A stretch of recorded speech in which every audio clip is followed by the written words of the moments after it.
Quem foi George Adamski?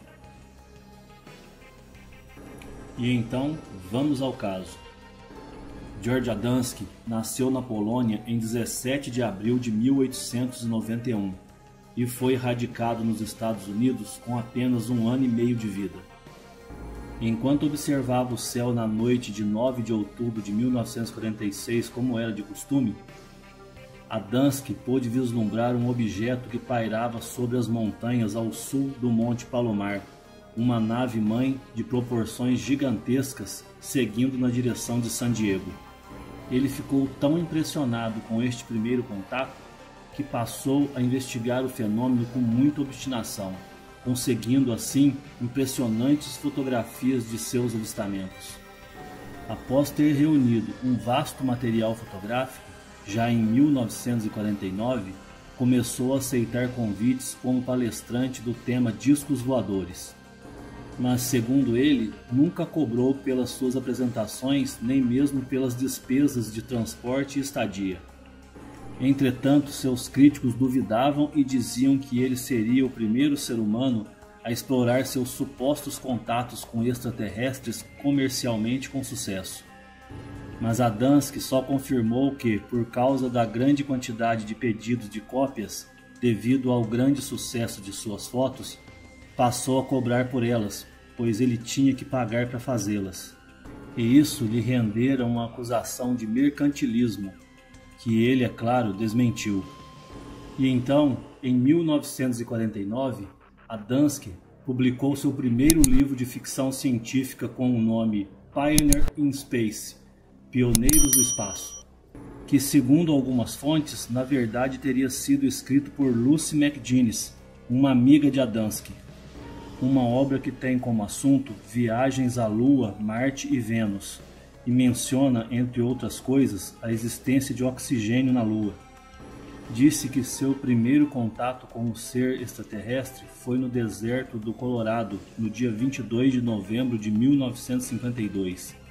E disse também que este ser não falava inglês, mas por telepatia lhe disse que provinha do planeta Vênus e que o desenvolvimento de armas nucleares na Terra eram preocupantes. Então, em 1953, em parceria com o publicitário Desmond Leslie, lançou seu segundo livro, Flying Saucers Wave Landed, Os Discos Voadores Pousaram, que seria a narrativa do suposto contato de Adamski com essa inteligência extraterrestre. Orton, como o ET foi apelidado mais tarde, era o único tripulante de uma pequena nave que teria emergido de uma gigantesca nave-mãe com a forma de um charuto. O ser teria descido no deserto próximo ao local onde Adamski se encontrava junto a um grupo de amigos e alunos, e usando de gestos e telepatia, dando a entender que o mesmo não falava inglês, explicou que seu planeta de origem seria Vênus e que existiria uma grande preocupação por parte de seus concidadãos com o desenvolvimento de armas nucleares e a incapacidade pelos seres terrestres de promover sua própria evolução espiritual. Flying Saucer Wave Landed fez um estrondoso sucesso em seu lançamento e foi traduzido em diversas línguas em diversos países, inclusive Portugal e Brasil. E em 1955, já que havia despertado a atenção do público, resolveu então publicar seu terceiro livro, que seria a continuação de seus encontros com os extraterrestres, Inside the Spaceships, Dentro das Espaçonaves. Esta obra seria uma narrativa de um novo contato feito por Orton, em 18 de fevereiro de 1953, e surpreendentemente, o ET neste curto espaço de tempo teria aprendido a falar inglês com grande fluência, e o levou a bordo de uma nave-mãe para um passeio pelo espaço sideral. Segundo Adamski, os extraterrestres lhe deram a missão de ser seu porta-voz na Terra, para levar suas mensagens de paz a todos os povos. Enquanto a nave-mãe cruzava o espaço, permitia que Adamski observasse à distância lagos, rios, montanhas nevadas e arborizadas na face oculta da Lua. e paisagens igualmente graciosas, oceanos e grandes cidades projetadas cientificamente em Vênus.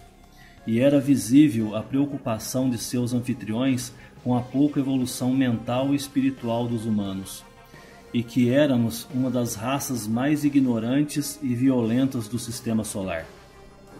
E em 1958 e 1960, Adamski se aproveita do sucesso de seus livros na Europa, levando para lá suas palestras cujo assunto seria a filosofia cósmica dos alienígenas. E o lançamento de seu quarto livro, que seria o último da série que falava de suas viagens com os alienígenas, seria em 1961. Behind the Flying Saucer Mystery, Flying Saucer Farewell, por trás dos mistérios dos discos voadores, adeus aos discos voadores. Nesta obra, ele falava sobre sua teoria de o que havia chamado a atenção dos extraterrestres para a Terra seria as ondas de radares emitidas contra a Lua irradiadas pelo exército americano em 1946. Os alienígenas rastrearam o ponto de origem do sinal, o que explica, segundo Adamski, a gigantesca onda de avistamentos de discos voadores nos Estados Unidos a partir de 1947. A teoria de Adamski para a formação do sistema solar, que seria formado por 12 planetas e 3 cinturões de asteroides, também apresentada em seu livro Flying Saucer Farewell, não teve uma boa aceitação como as obras anteriores, e isso se deu muito pelo grande sucesso das sondas espaciais lançadas na época. E até mesmo a face oculta da Lua teria sido fotografada pela primeira vez em 1959, pela sonda soviética Luna 3, revelando que ali, como em todo o resto, não havia mais nada além de areia, pedras e crateras. Requisitado a fazer um comentário em sua defesa pela discrepância entre o conteúdo de seus livros e as imagens feitas pela sonda e exibida pelos russos, Adamski defendeu-se dizendo que os comunistas haviam retocado as fotografias para enganar os norte-americanos. E em 14 de dezembro de 1962, a sonda Mariner 2 passou próximo ao planeta Vênus, revelando que o planeta teria uma atmosfera formada por dióxido de carbono 90 vezes mais densa que a da Terra. E a temperatura na superfície chegaria aos 480 graus centígrados, tornando impossível para Adamski continuar a sustentar suas teorias sobre o sistema solar transbordando de vida inteligente depois da apresentação de provas tão contundentes. Desmentido e desacreditado, Adamski foi condenado ao isolamento. E em 23 de abril de 1965, George Adamski morreu em Maryland, vítima de um ataque cardíaco, deixando um acervo de mais de 500 fotos de discos voadores e naves alienígenas, e algumas causam polêmicas até hoje. E chegamos ao fim de mais este caso. Esperamos que tenham gostado. O nosso muito obrigado por sempre poder contar com sua força e companhia nesta caminhada em busca do desconhecido.